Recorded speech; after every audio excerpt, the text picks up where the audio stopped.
There's a dystopian universe called Artelium, where science fiction and fantasy collide, where cyborgs and masters of magic fight over Tricell and Prana, the main resources of both peoples. This universe forms the basis of Cross the Ages, a project developed by Sami Chlagu and his team, which includes 4 games. The first of these is TCG, a Web 2 game scalable to Web 3. Spanning both virtual and physical worlds, Cross the Ages builds on the nostalgia for trading cards and the growing interest in play-to-earn games. With over 780,000 NFTs in circulation, it's one of the most promising play-and-earn projects on the horizon. And so the aim of this video is to give you a detailed introduction to this fascinating project.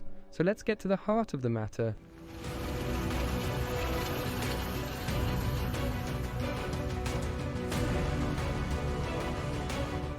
Let's start by talking about the lore. The lore is the universe of Cross the Ages, and in my opinion, it's the first thing we need to talk about to introduce you to the project, because everything revolves around it. It was created by 7 highly talented scriptwriters and directed by Arnaud Dolan, who has been a partner in the project since its inception. The lore aims to rival the greatest sagas such as Harry Potter and Lord of the Rings. This extremely rich and complete universe will be developed over a period of 10 years, and a total of 7 volumes will be published. They will first be published digitally, then in physical form. The lore will also be adapted into a comic book and a series in the style of Arcane, for those who know. So to sum up the lore a little, it presents the continent of Artelium and its inhabitants. On the one hand, the Mantris form a highly sophisticated society, divided into 7 categories corresponding to each individual's abilities. These include geneticists, meditechs, and robots. On the other hand, we have the Arcantes, an almost medieval lifestyle also divided into 7 populations, each controlling one of the 7 elements known as Arcome. These 2 nations are enemies and have waged a merciless war against each other. The war ended tragically with an accident caused by the most powerful warriors on both sides fighting each other, Chaka and Faust. In a final assault of unprecedented power, the continent was split in 2, creating in the middle a lawless zone called the Rift, where Arcanti magic and Mantris equipment malfunctioned as the resources needed to operate them were almost non-existent, completely annihilated by the powers of battle. Over time, a people developed within the Rift. With no official authority, they split into gangs, fighting and killing each other to survive. Contrary to popular belief, the Rift and its inhabitants play an extremely important role in the story, but we'll let you find out for yourself, for free, by clicking on the links in the description. Cross the Ages plans to make 4 games. The overall aim is to appeal to all demographics and styles. Let's take a look at them based on the information we've gathered. The first Cross the Ages game is a trading card game. It has already been released and is currently in live version. For those who don't know what a trading card game is, it's actually a game where players use a set of cards called a deck to battle against other players using the abilities of their cards. For example, some of the best known games on the planet are Magic or Yu-Gi-Oh! In September 2022 in early access, and in December 2022 in live version. It's a PvP only game that will put your strategic skills to the test, so get ready to conquer territories, engage in epic duels and build your own unique decks in what's known as the Apologium. The Apologium is the most prestigious arena in the whole of Artelium, where the 2 nations battle once a year in memory of Chaka, Faust, and the war they ended. Originally, we wanted to show you how a game works, but the game is still in development, and the rules change regularly. And that's about to change again with Season 2, which arrives on October 4th, 2023. That's why in this video, we're only going to give you very general information, firstly, so as not to end up with an obsolete video after 2 months, and secondly, so as not to make the video too long. We want it to last no more than 30 minutes. So we had to sort out and keep only the information we felt was important to present the project properly. If you want to know all the details of the game, we invite you to consult the Cross the Ages wiki, created in part by the community, to find out more. So the trading card game is a quick tactical game in which players conquer a territory by capturing their opponent's cards and defending their positions. Players use elements, collect powerful cards, and build unique decks for strategic duels. In the Apologium, the most prestigious arena in Artelium, players face off against opponents using a deck of a few dozen cards. The game board is a 4x4 grid, and the aim of the game is to play with your cards to attack and capture your opponent's cards in order to score points. One of the most important gameplay elements, if not the most important in truth, is the heptagram. To quickly explain what it is, it's a sort of wheel of elements that establishes all the links that each element has with the other. These links include affinities, advantages, and disadvantages. It's an indispensable tool for winning games, especially as the creation of what are known as trinities is extremely valuable in terms of points. These are basically sequences of 3 elements in the heptagram, for example, darkness, water, fire. And to conclude the TCG presentation, let's talk about rewards. Winning earns you XP, event XP if there's one in progress, and above all, chests containing cards. The great thing is that if you don't want to keep the cards you get, you can turn them into NFTs and sell them on the marketplace. We'll warn you right now, this isn't the way to get rich. But all the same, we think it's an interesting point to make, because it's thanks to this system that the concept of a trading card game really comes into its own. It's not a simple card game like many others. Here you really own the cards and you can do whatever you want with them. So now we move on to the second Cross the Ages game, scheduled for live launch in the second half of 2024. This second game is an MMO called Arise. It aims to revolutionize the way we perceive and interact with virtual environments. It aims to create tangible value in the virtual realm and translate it seamlessly into the real world. In simple terms, it aims to bring value to gamers in both the virtual and real world. Although specific details about this next version remain sparse, we do know that Arise will be fully interoperable and closely linked to the trading card game. The third and penultimate Cross the Ages game is the MOBA. Its aim is to compete with very big market behemoths such as League of Legends. It's scheduled for 2025 and unfortunately, we currently have almost no further information. As for the fourth game, we have even less information about it, in other words, nothing at all. Now that we've introduced you to the lore and the games of Cross the Ages, you might like to know who's behind it all. The Cross the Ages team is huge. It's made up of 180 people and is divided into 5 groups. So we have the core team, which we'll detail next. We have also 7 advisors, 90 artists, 14 writers, and 64 game and blockchain developers and designers. As promised, we're going to go into more detail about the core team because it's really the heart of the project. It's made up of 5 people, but we're going to focus on 3 in particular: Sami Chlagu, Richard Esteve, and Quentin Giraud. The first person we're going to talk about is Sami Chlagu. He's the CEO and co-founder of the project. He is the CEO and founder of 5 international game development studios and operating since 2015 in 5 countries, which are France, Japan, Brazil, Hungary, and England. These studios have produced more than 50 video games on different platforms such as Nintendo, Sony, Xbox, Steam, and Android. Some of these games reach over 1 million downloads a year. Previously, Sami was an accomplished film producer in France. Passionate about art and trading cards, he has been collecting them for over 27 years. Sami recently dived into the NFT space and has one of the largest collections on Foundation app. The second pillar of the project is Richard Esteve. He's the COO and co-founder, without whom clearly nothing would have been possible. He's one of Sami's best friends, and it was he who encouraged him to set up a Web3 business. Richard combines several areas of expertise, including market and corporate finance, business law, international and geopolitical relations, and international risk management. He began his career in market finance as a manager of a futures fund and then became a finance and public affairs consultant in a mergers and acquisitions firm before becoming managing partner of a financial boutique specializing in investment banking for SMEs. In this capacity, he managed half a dozen IPOs on NYSE Euronext, mainly for companies in the renewable energy sector. The third and last person we're going to introduce is the project's CGO called Quentin Giraud. He's been passionate about computers, programming, and video games for 20 years. These fields hold no secrets for him, and he has acquired many skills that have enabled him to become familiar with the world of open source. He joined My Serious Game in 2018 and joined the Cross the Ages project in 2020. His many skills enabled him to build and manage the project's team of developers. And so as CGO, he's in charge of all the games on the project, from design to the technical aspects of the game.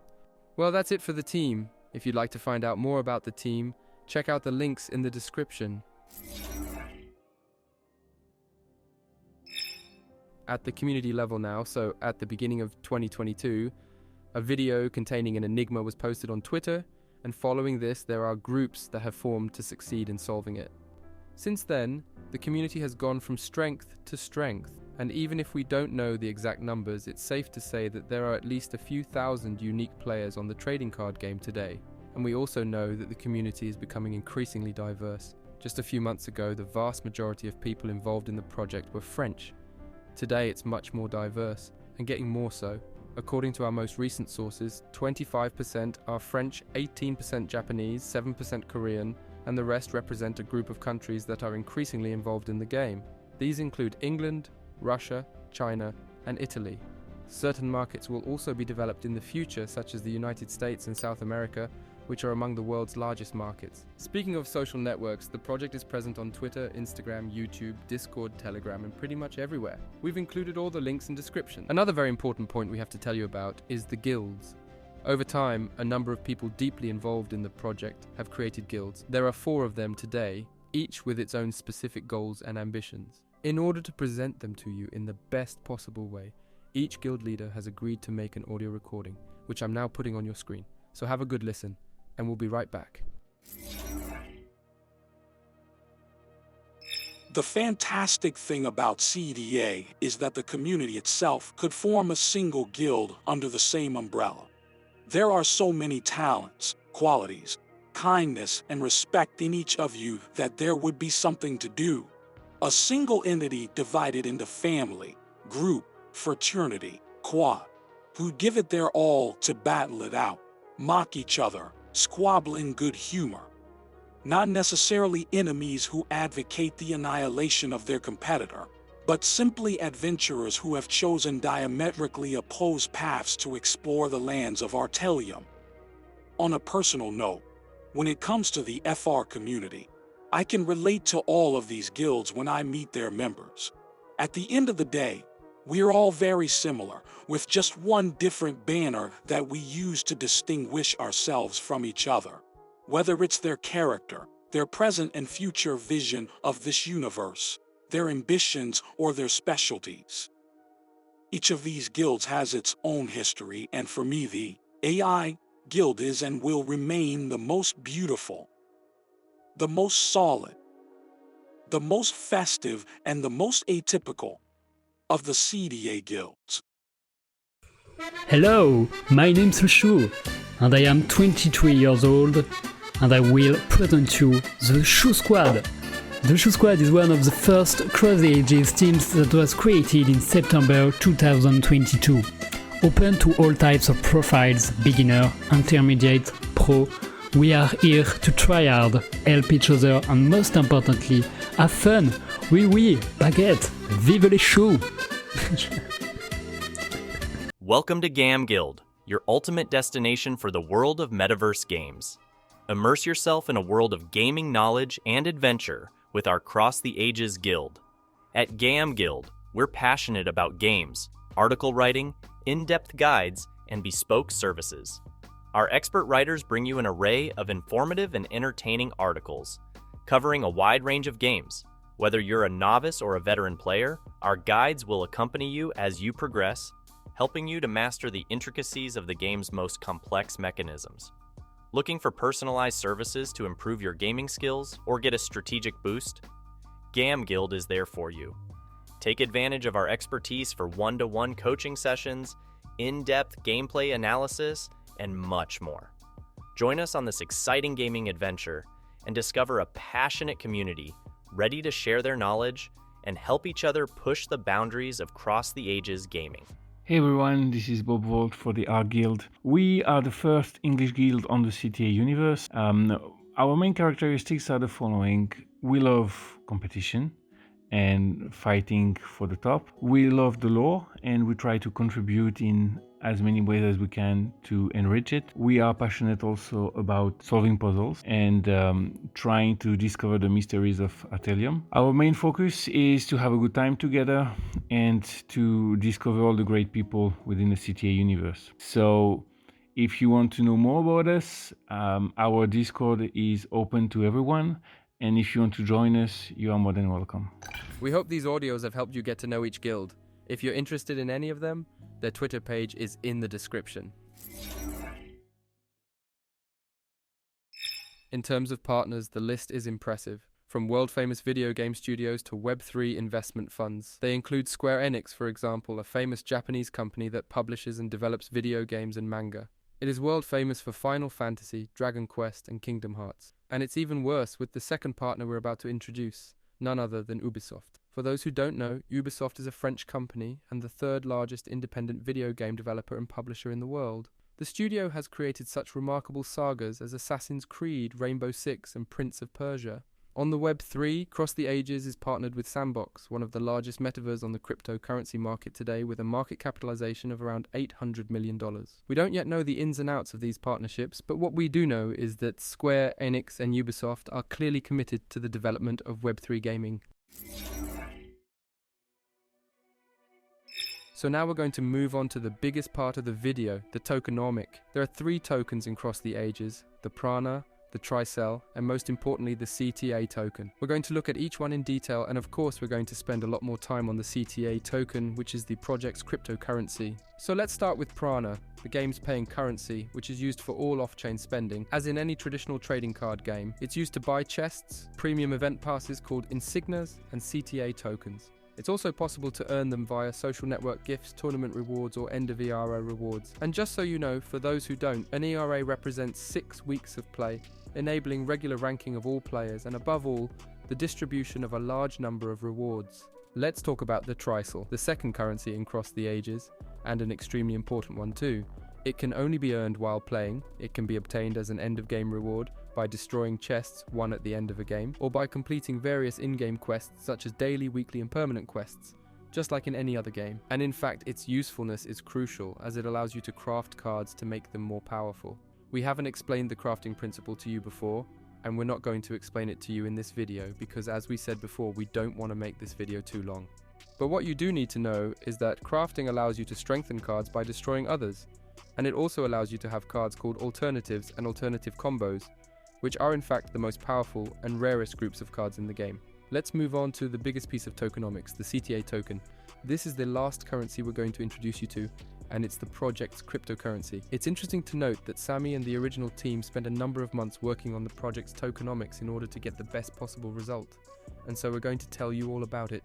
So the first thing to know is that the maximum token supply is 1 billion tokens, and there's no inflation or burn possible. In terms of distribution, the reserve share is very large, but that's to be expected given Cross the Ages plans to release other games, so there's bound to be more fundraising. And then there's about 30% of the whole cake reserved for team members, 20% for long-term rewards, and 25% for seed and private investors, as well as Launchpad and public pre-sale. Now let's move on to the lock and vesting part, which we've shown you graphically. So first we have the pre-sale, which has no lock and a vesting of 12 months, which represents around 833% unlocked per month. So for example, if you have 1000 CTAs, from the moment the token is listed, you will have 33 CTAs unlocked per month. The second group consists of private investors who have a 6-month lock and a 24-month vesting period, which represents a release of 16% of their funds per month as soon as the vesting period begins. Then there are the seed investors, with a 9-month lock and a 36-month vesting period, representing 77% per month. Finally, we move on to the team, with the extended group with a 12-month lock and the funding group with an 18-month lock. Then for both groups, a 48-month vesting period, equivalent to 2.083% per month. All in all, starting with the listing, we'll have a period of at least 66 months, or 5 years and a half, during which tokens will be continuously injected into the market, resulting in an initial total supply of 550 million tokens. Of course, this should increase considerably with the rewards that will be distributed and the fundraising that will surely take place for future games. There will also be important dates to remember, such as the start of vesting for each type. It will be very interesting to see how the market behaves and to track transactions on these dates. Now we're going to go into a little more detail about the advantages of the CTA token and the benefits of owning one. Firstly, it will be used for project governance, and secondly, depending on the number of tokens you hold, you'll get a whole host of benefits. These start at 10 CTAs and go up to 7,000 CTAs. From 10 you have the right to mint cards, which means you can transform the digital cards you've won in-game or in chests into NFT. At 20 you can take part in tournaments. At 50 you can rent cards. At 100 or more, you can print your collection in NFC. And NFCs are NFTs transformed into physical cards. At 500 you unlock the airdrop of special rare cards, a category of cards between rare and ultra rare. The higher levels only increase SR card airdrop, with 2 cards airdropped if you hold 1000 CTA, 4 with 2000, and 1 foil guaranteed with 7000. If you don't know, foil cards are comparable to shiny cards in Pokemon, and you normally have a 1 in 10 chance of getting one. It's also worth remembering that it's not impossible for the benefits to evolve with time and the release of other games. At the moment, all these advantages are related to the trading card game. When the MMO will be released, new advantages will surely be revealed. Or, as when the token will be listed, stacking will perhaps be possible, so we'll see. But these are certainly not the only advantages. Beyond holding, CTA is currently used to mint NFT cards or even card chests. The mint price is $1 in CTA per card. Suffice it to say that chests of 400 cards are expensive. When the CTA is listed, it will also be used to buy cards or chests, rent cards, take part in certain tournaments, and print NFC cards. As the CTA is not yet listed, we don't yet have an official date, but we're guessing late 2023, early 2024. But since it's not yet listed, we're going to list here all the ways you can buy it off exchange. And the first is to buy them directly in the trading card game store with Prana, where several packs are available ranging from 100 to 1000 CTAs. It has also recently become possible to buy CTA individually. Each CTA is worth 50 cents. It's important to know that as long as the CTA isn't listed, you can't buy an infinite number of them. Each account initially has a maximum purchase limit of 100 CTAs. However, you can increase this limit by purchasing packs on the secondary market. There are 5 types of packs, more or less expensive. Each pack offers you cards, a CTA airdrop, and an increase in your maximum CTA capacity. Apart from the first pack, the other packs also contain what's known as a mint pass, which we'll talk about later. If you'd like to see the details of each pack, please click on the link in the description.